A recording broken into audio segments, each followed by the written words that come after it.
Hi, everybody, and welcome to another episode of my podcast, Dena Decide. 这次呢，我们很开心可以邀请到最近台湾很红的社群 App 叫做 Retro 的创办人 Nathan and Ryan.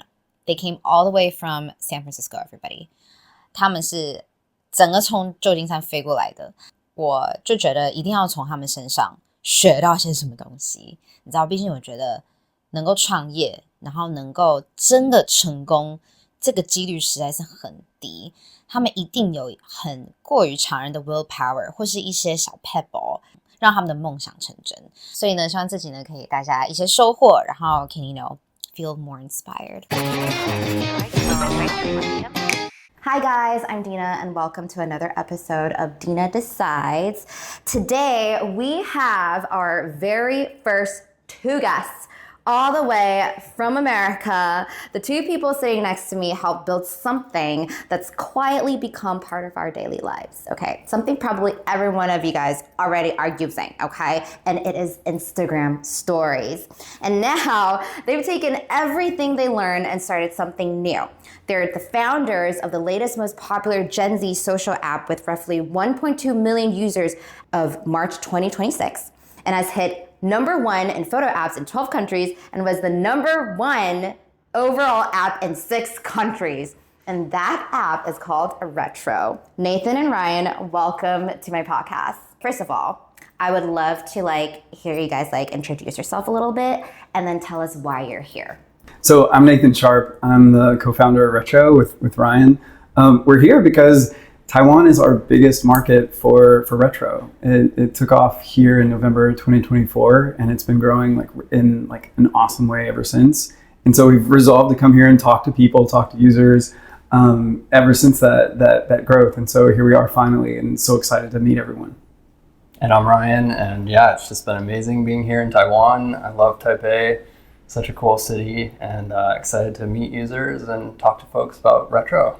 Nice. Okay, so I'm pretty sure you guys noticed the huge growth came from the app Threads, right? And it's been very, very popular in Taiwan. I would say it's the equivalent of X in Taiwan right now. Yeah. And we all know Threads is under Instagram, and you guys have a history of working for Instagram, right? Yeah. I have learned that you guys were the main team who developed the stories feature. That's kind of revolutionary. Can you tell us a little bit about how do you guys come up with that idea in the beginning? What was it like working under Meta? So Stories was the first project that Ryan and I first worked on together inside of Instagram. And oddly, that was a very small team. I think for a long time, for the first few months we were developing it, it was 6.5 people. And that half person comes from the fact that we had to borrow a server-side engineer because we couldn't even get a full-time person on the server side in the very, very beginning. But I think after we got going, a lot of people in the company realized how important it was. So the team was better staffed. And eventually when we launched, we were launching for a very specific reason. So when you work in tech, one of the things that you realize is that you're really just always just solving problems. And one of the problems we saw on Instagram was that people were feeling a lot of pressure whenever they were posting to feed. So people were posting less to feed, that Instagram was becoming just the highlights. And so we wanted to bring back casual sharing.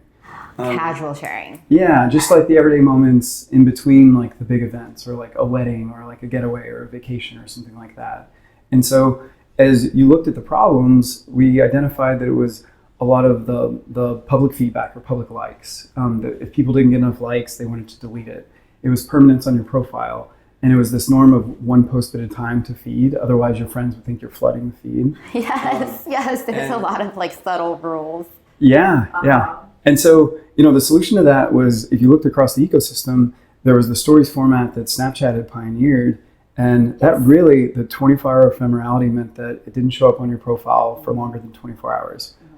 It had private feedback. It had bundled posts so that you could post multiple photos and videos inside of the same unit. And so at that point, we realized that the stories format was going to be something that most social apps adopted. And so our challenge at Instagram was figuring out how to take that format and basically customize it for the Instagram user base. Introduce it to the ecosystem so that it kind of folded really seamlessly into everything you did on Instagram. And then it's hopefully build a better stories product than anybody else. So that's how that started. Speaking of building like the whole stories feature on Instagram, what was it like working for Meta in general? Because it's such like a dream job for a lot of kids out there. And what's something that you learned the most from it? Yeah, I think one thing that's amazing about working on a product like Instagram is you're out in the world, you're riding the train, you look over someone's shoulder and you see the thing that you just built the day before. And it's so cool to have that reach and just have so many people use the product, share their lives on it. And so, yeah, that was something really inspiring about working on Instagram. Also, I just loved the mission of like making people more creative, making them see beauty in the world, sharing that perspective with people. And so Instagram was an awesome product to work on. Over time, we saw that it became less comfortable to share on it. And so that's why we've started Retro, to create this space where people feel really comfortable sharing their everyday moments. What was the atmosphere like working under Instagram? Like, were they like very encouraging of like making sure you guys are like getting inspired and all of that? Like, what was the biggest takeaway from the whole experience working for them, I guess?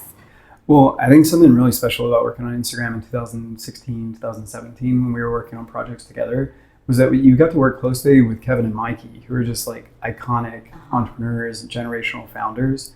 And there are just different principles that Kevin and Mikey really brought to the organization. Like, one was simplicity first. Mm-hmm. And it's one thing to say it, it's another thing to see it like driven home in every single review. Mm-hmm. So I think for both of us, like, we loved working with both of those figures. And you know, there's actually like a super fun story. When we were launching Instagram stories, there was like a feature called the highlighter marker that we wanted to bring to the very first version. There was like a marker at the time. Okay. A neon marker, I think is what we called it. All right. And we couldn't find anybody to build it for us like quickly enough. So Mikey just dove in, like, you know, as the co-founder of Instagram, and built it himself. And so we shipped with it because he was willing to get his hands dirty and build with the team on the ground. Mm-hmm. So, you know, some of the like most inspiring, exciting things was the takeaway was that you had these two founders who were very mission driven, very values driven. And then you had this example, like I said, of Mikey and his willingness to just like do anything it takes to ship the product that he thought his users deserved. Do you guys still remember the moment where you guys were like, okay, I feel like this is enough of working under Instagram Meta. I think it's about time for us to like come out and do our own thing. Like, circling back to what you mentioned, like you've realized there's like a subtle shift, and maybe you guys have developed into a different mentality. Like, what was that moment like for you guys? So we worked together on stories, but we actually went off and did different projects inside of Instagram Meta. So Nathan went and did Facebook dating, created that. Oh, that's fun. Yeah. So fun. Yeah. And I started something called Instagram Labs, which actually Threads ultimately came out of. Oh, okay. So it was a group of like new products, kind of new ideas for Instagram, how we could spread outside of the Instagram app. And so I feel like through our time after stories, there were multiple times where I wanted to leave and start something with Nathan, but he was kind of, you know, engaged on a project, not ready to leave. And then he would come to me and I was kind of into something, I couldn't leave at that time. And then finally, around 2022, our timing kind of lined up, and it was like, it's time for us to take a bet on ourselves and go do something of our own and kind of make our own mark on the world. Was it more like you had an idea first and then you want to take that leap, or it's more like you want to take that leap first and then you come up with an idea? I think it's different for every founder, but I think for us, like, multiple things came together at the same time. Like, ever since Ryan and I worked together on stories, we worked together on a ton of features inside of stories. You know, it's a very, like, it's a compound product, and we just realized, like, this is great. Like, we could literally work together on almost anything and enjoy it, given our styles and how complementary they are. I think there was another thread, which is that Meta is a giant company, and when you're working on anything, like, working with that many people, coordinating with that many people means that you're spending a whole lot of time like figuring out how to align people, how to get approval through different layers, how to get buy-in like across horizontal layers. And you're not spending as much time on like just shipping good products to users as you are like basically trying to get things through the approval process. Right.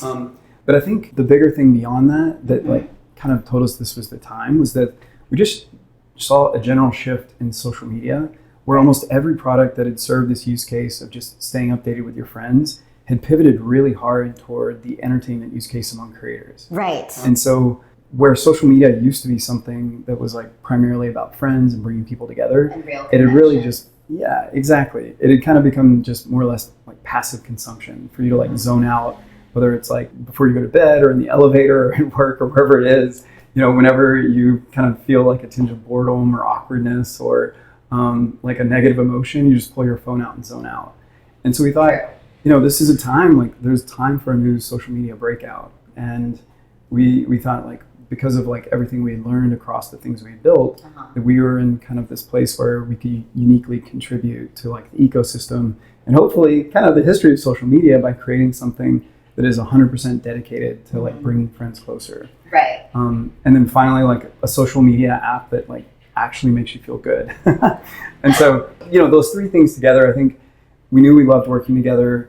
There were some things that annoyed us inside of like big company, but that honestly wasn't the main reason we started what we did. I think the bigger one was that we felt like it was time for a change and time for something really new. So we all know that starting your own company is hard. Entrepreneurship is hard, right? I think what's lucky for you guys is that you guys have each other. You guys have like a partnership going on. What was like the biggest challenge you guys faced together so far? Yeah, the biggest challenge is a startup. Yes. Starting something in 2026 is very different than starting it in 2020, 2016, 2012.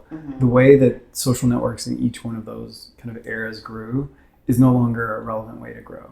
And in addition to that, there's just so many more apps and so many things competing for people's attention that you can build like a really amazing product, but if you don't have a way to reach people and tell your story, then they will never know it. I mean, for me, the biggest challenge, like with doing a startup today, and this is something we knew going into it, is more or less distribution. And just, especially with a photo sharing app, because so many have come and gone over time, people are like, how is this different? Why would I download a new photo sharing app? But it's also one of those things where once you like start to learn that, it's like so exciting and invigorating because it's necessary for anything else you want to do in life, for your next feature launch or another app, or even when you see like other things outside of tech breaking through, it's because they figured out like a good way to tell a story or a message. Right. Like political candidates, like movements, ideas, like all these things require distribution and like the ability to tell a story. Okay, so when you mentioned distribution, can I say it just means your ability to send a message across? Yeah. Distribution's kind of like, I don't know, very like internal startup word, but it really just means having an average person in the world like come to know and see your app, be able to download it. Get on the app. Yeah. We were pretty spoiled within Instagram and Facebook where they have such a huge audience already. So you build a new product in one of those. People will just adapt. Yeah, immediately you have hundreds of millions, maybe billions of users. If you're a startup, you have to get your message out. You have to tell your story. You have to get people on board, excited about this new thing. And so it's a very different challenge. I think we brought a lot of our like product building skills. We know how to make apps really well, but that distribution stuff was like a really big new muscle for us. That's something that I need to work on too, because nowadays there's so many like singer-songwriters out there, just like there's so many apps out there, right? Like how can you make people see you? Like how are you different? So speaking of starting a company together as a partner, have you guys ever fought before? Like, was there any like miscommunication? That's too sensitive. I can't talk about it. No, I'm kidding. I don't know if there's ever like any fights. There are definitely periods where it's like there's like a feature or something that one of us thinks is really important or that we should give a try. And then the other one's like, no, it's not. I don't think it's a good idea. So here's an example. We were building, the holidays were coming up and we were building kind of like on the momentum of that idea. And we were like, wouldn't it be amazing if you could just send a holiday card to like literally every one of your friends on Retro?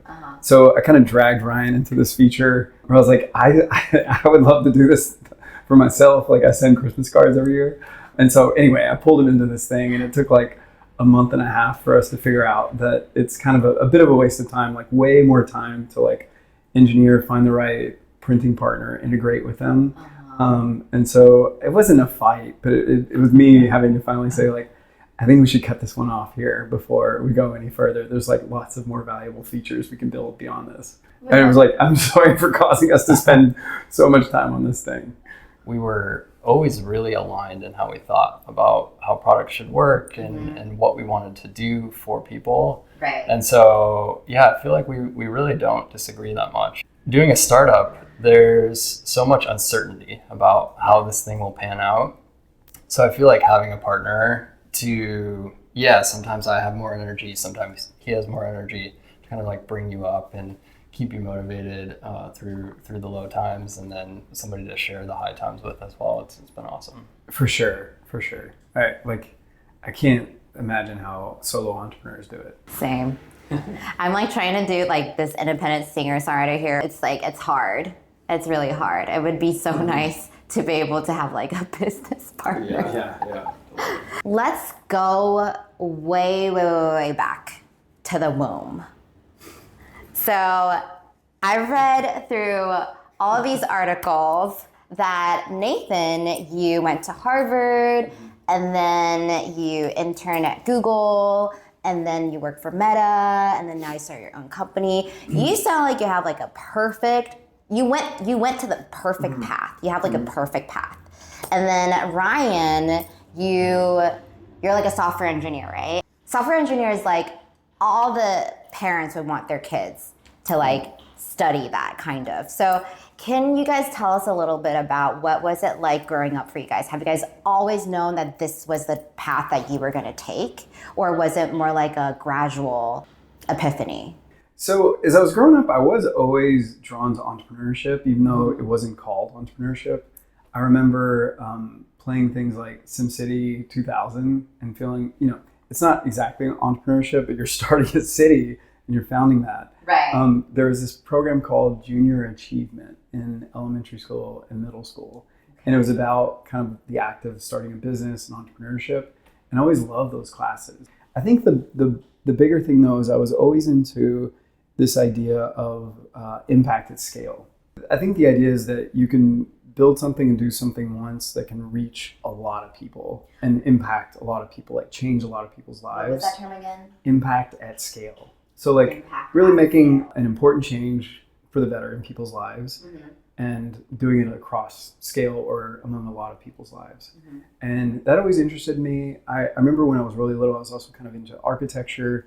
And then I started to get interested in like government and policy, because I was like, if you can, set the right policy, if you have a vision for how society can work and you set the right policy, like 1 million people, 10 million people, 100 million people benefit from that. And that's like so powerful. I love the idea of entrepreneurship and startups for that reason, to impact people at scale. And the more I saw people complaining about things in the world or in life, you realize that building a startup is one of the best ways to complain. Yeah, or to solve something, It's one thing, it's one thing to say like, we need a better product or a better way of building or better companies or, this is how companies should run. And it's an entirely different thing to like build your own company, build your own product and like actually try and change things. So, all those things together, I think having an impact, like the proper way of complaining by actually building something and doing something constructive, all that together kind of put me on this path. So I came to engineering kind of late. I started university as a econ finance major. I was kind of looking at, what was finance doing for the world at that time, and it seemed like it was just destructive. It was kind of like ruining the world. Oh, no. And I took a programming class in my second year of university, and seeing that you could be one person and build something that would be used by hundreds, thousands, millions, billions of people was just this really powerful idea for me. If you were 18 again in today's world right now, would you still choose this path or pick something completely different? I would definitely choose this path. I think it's never been a better time to be a builder of products for people. The tools have become so incredible with AI. You can just make things and it's so powerful. And so, I think it's just the perfect time to become a builder. How about Nathan? Same, 100%. I think one of the most like valuable things you can do is to create something new that sets the world on a course that you think is better. How about, I know you have kids and you don't have kids right now, but one day you will, for like the future generation, like if they were to come up to you and ask you guys for advice, since right now, and because of AI, the skill set and the way that the world is applying all of these skill sets are super different. Like, what do you feel like you would suggest kids nowadays to be focusing on in order for them to grow up and still be competitive? Here's the comforting thing, is that almost everything you're going to be doing in the future has its seeds in the experience today. So the problems that they need to solve are problems that they and their friends are going to be like experiencing in high school and in college. The tool set is changing, but they're still going to be solving problems. So this idea of like being a scout and looking out for problems in the world and thinking like, how can you solve them better, is probably like the most fundamental skill. I think that just like generally understanding yourself and your curiosity and what you get energy from is probably one of the other things that I try to like raise my kids to like recognize and encourage other people to do, because the reason that's so important is that sometimes people get on a career path or try to go down a route because they think they're skating where the puck's going. You know, with AI, I think a lot of people are like, what do we do now? And honestly, like whatever you do, it's so important that you're able to do it every single day consistently and still get energy from it. And if you go into the wrong path, you're going to find that you're immediately depleted of all your energy in the morning by just getting up and started on something that you aren't truly like interested in, curious about. So I think the best advice is to find what you really enjoy doing every day, and kind of run with that and go toward that, because that's the thing that you're going to stick with and probably excel at.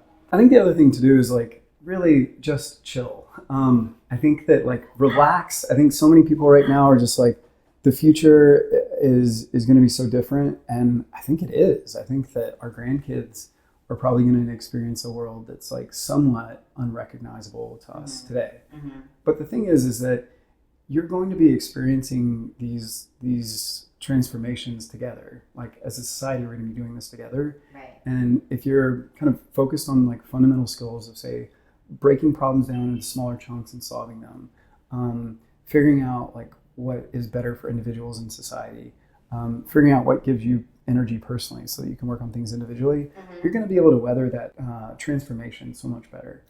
And you know, a funny thing about what we're doing right now is that when we were growing up, there was no such thing as the iPhone. Like we had no idea that we were going to be working on mobile apps like at this age. But I think we both had versatile skills that help us like build the company that we're building today. Whenever the iPhone came out, whenever like so many of the things you do are now done on your phone, we were able to kind of ride that transformation and build a career on it. And so if you focus on the fundamentals, I think that you'll be able to do that too. Yeah. I had a moment early in my career where I was learning iOS, and that was kind of my skill set, was making iPhone apps. Right. And Android came out and started to become a really big thing. And I thought, oh, maybe the iPhone's not going to be around that long. Maybe this is a dying industry. Should I be working on something else? And if I could go back to myself, then I would tell myself to just chill. To step back. Yeah. And if you learn the tools to just build things, I think you can be pretty adaptable.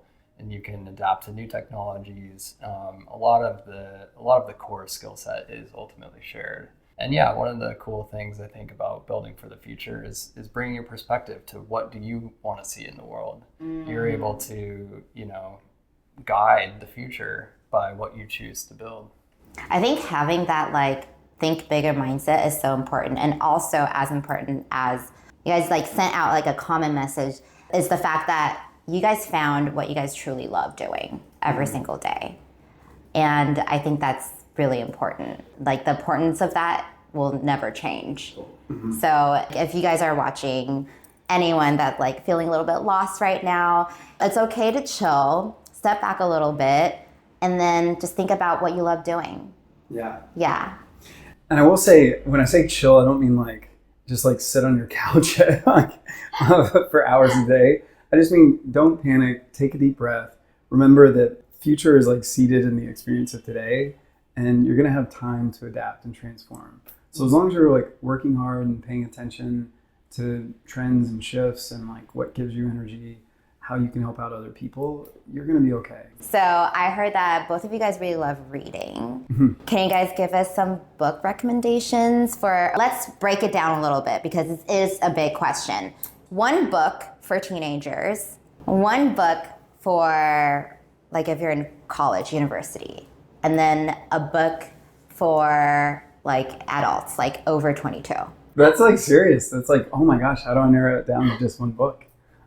Or you can share like a recent book that you guys love. So it could be like a classic book, or it could also be like a recent book. Well, would you? Yeah, I can go with that. Okay, go for it. Go for it. I feel like we might recommend the same book. Might be the same. So this book Nathan gave to me for my 30th birthday, and I spend the most influential on my life. It's called A Guide to the Good Life. A Guide to a Good Life. It's about Stoic philosophy. Okay. And it's really taught me how to kind of weather the ups and downs of life. Yeah, take a perspective on what's valuable, not necessarily chase wealth or fame, but just try to do things that I feel are good in the world and finding fulfillment through that. And yeah, this book really helped me appreciate my own life. Aww. And I think it's good for any age. So I would read it at 18, I'd read it in college, I'd read it again as an adult, and I'm actually rereading it right now. That's how you know it's a good book. Yeah. There's one book good for like just opening up at any place in the book. It's called Great Thinkers, and it's from this book series called The School of Life. Oh, I know The School of Life. Yeah, they're so good at kind of like summarizing things, but it's great thinkers from different fields like philosophy, science, art.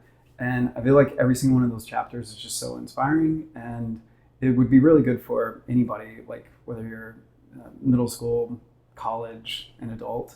I think that's a good one to read. I remember when I was, I think in middle school, I read Brave New World by Aldous Huxley.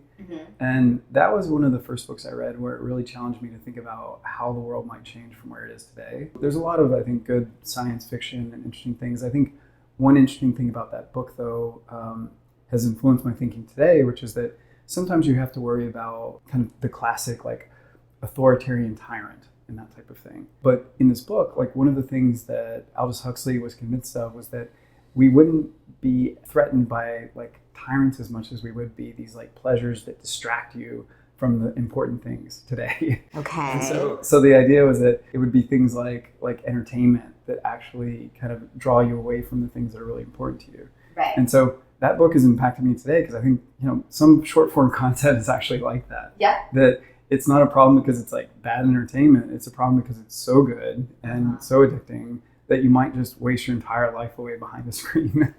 And, we actually built Retro partly because we thought you should have an alternative. If you don't want to like basically use an app where you get a DM and it like pulls you into like watching 40 minutes of reels, then Retro is a good alternative that actually keeps you closer to friends without having to go through that and like basically walk through the candy aisle to check out. So I think those are two books I would recommend. Okay, thank you guys for sharing the books. Speaking of Retro, because Retro is all about, the close connections, right? I have this one question that I do want to ask you guys. As an artist and influencer, I'm super addicted to social media, like Instagram, TikTok, and followers. Views, reach are the kind of things that are really, really important to me. But Retro deliberately removes these competitive signals to focus on real connections. How do you convince someone like me who feels the need to be seen by millions to make a living that being understood by just a few friends is actually more valuable? These are two somewhat different things. That I think if you're trying to build a career and have impact at scale, that having reach is really important. That if you're trying to touch a lot of people's lives through your art, that having that distribution is great. But there's no substitute for having people that know you and your life and for you to know theirs. For getting that, like what I would call like social nourishment, like friends who understand you, you understand them too. And one thing I would say is that the most important thing is that you actually see people in real life. If you can put your phone down and go see a friend at a cafe or go out and like watch a movie, go on a run, that's far better than anything you can do behind a screen. But oftentimes that's hard to coordinate, and sometimes you live in different cities. And so I think that it's super important to stay close to people when you're not together or can't be together. And if you don't do that, then maybe you are reaching millions of people in the apps that like typical social media apps, but you start to lose like top of mind with friends, thinking about friends, them thinking about you, and staying close. And I think that over time, the support system is gone. Yeah, and as you get older, you realize that friends are like, gosh, they are the most meaningful thing in life. It's hard to make them, but it's even harder to maintain them, I think, over time. Yes. And so it's super important that you have both. Okay, I think I'm sold. I am sold. I love that conclusion. You don't have to decide. I don't have to decide, but the whole premise of this show is we have to decide. In this world, you can have both. You can have everything, everyone. Probably not everything at once, but sometimes you still can do that. It is possible. All right, thank you guys so much for joining my episode, and I hope you guys have a great rest of your trip here in Taiwan. Is there anything else you guys want to share about Retro? Like, is there anything new that's coming up? Retro is a very different type of social network because it does three things. It actually brings you closer to the people you care about, your friends and family. It helps you document and appreciate your own life. So sometimes social media makes you feel worse about your own life or feel FOMO or anything like that. It makes you appreciate your own life. And three is it does it without hijacking your time and attention. One thing I want to say, and like everything that we build and launch reinforces one of those themes. And like just like in this trip to Taiwan, one of the things that we noticed was that people in Taiwan love recapping their moments from Retro, usually at the end of the month. So it's like a monthly photo dump back to their audiences that they've already built, like on a group chat or Instagram. Yeah. And so today we launched this really fun feature called Sticker Recaps. Right. And it isolates the foreground of like all these different photos from your last month or whatever period you're choosing from in this like kind of like beautiful, chaotic collage of sorts. So. Yes. Anyway, that's like one thing that's worth calling out because I think anybody who tries it is going to get a ton of delight. It just came out? Yeah. It just came out. Literally, Ryan was like up, like pushing the message to everyone. Yeah, I was up at 4 a.m. sending out the release. And, Do you guys ever get to have a break? I mean, yes and no. I think with an early stage startup, you're like always building momentum and always trying to grow in different ways. And an interesting thing about entrepreneurship or startups is that you could literally always be doing like an infinite amount of activities in other places. But I do think that we build things in a way like on the product side, on the marketing side, where hopefully it's stable enough where you don't have to like constantly monitor. And even on the marketing side, there's different like pushes. Like, so you'll be doing a short sprint, and after you finish that sprint, there's usually a little bit of downtime where you have time to regroup, understand how the feature's doing, take a deep breath, and then plan something next. I think we did it. That was it. Thank you guys so much. Yeah. I'll definitely check them out for sure. I have an interesting book right now I want to show you. The reason why this was on my mind was that I was just reading this book. You have a book? Yeah, so I was just reading this book called Amusing Ourselves to Death. Wait, what? I know, it sounds really morbid, but it was a guy basically in the 80s writing about how people are just becoming zombies in front of their TVs, mostly in the US. And he references Brave New World. And the idea is like, let me find this quote. Wait, is this your own notes? Those are mine. Yeah. That's my handwriting. Yeah. This is Nathan's style. Underlines, notes. Yeah. Okay, here it is. Aldous Huxley's Brave New World. No big brother is required to deprive people of their autonomy, maturity, and history. As he saw it, people will come to love their oppression and to adore the technologies that undo their capacities to think. Anyway, that's... Okay, so what does it mean? But he's saying that people are going... They'll willingly go into the abyss. Right. In Brave New World, they're controlled by inflicting pleasure. Like in short, Orwell feared that what we hate will ruin us. Huxley feared that what we love will ruin us. So, whoa. I know, kind of deep. And I think it's a little apt today where it's like people love their short form videos. So This is not the book that I would recommend to young people at all. It's just like me reading it on the plane, like reviewing and like remembering the point. Okay, so that's like the what's in Nathan's bag section. Mm-hmm. Yeah. Do you have a book with you right now? No book in the bag of my Kindle. 哇，想必到这里，大家应该已经很有收获了吧？也想不到他们就是研发限动功能的重要的两个人。一样，大家如果刚刚听到英文稍微比较吃力的话，别忘了可以到我的 YouTube 上面频道去看我们访问的样子之外呢，上面也有双语字幕。你们一开始听这个 podcast 可以练听力，然后你们再去 YouTube 上面看，可以核对自己听力听的有没有对。那种感觉。All right, that is it for today. Thank you guys so much for listening to this episode. 一样，如果有任何问题，或是你们想要看的主题，都可以在留言区跟我们留言。然后我也很有可能下一集会选其中一个人的问题回答。如果你们喜欢这一集，喜欢我的 podcast， 也别忘了，請幫我打5顆星。OK, Apple Podcasts, Spotify, YouTube， 給我按一個喜歡。Okay, that is it for today.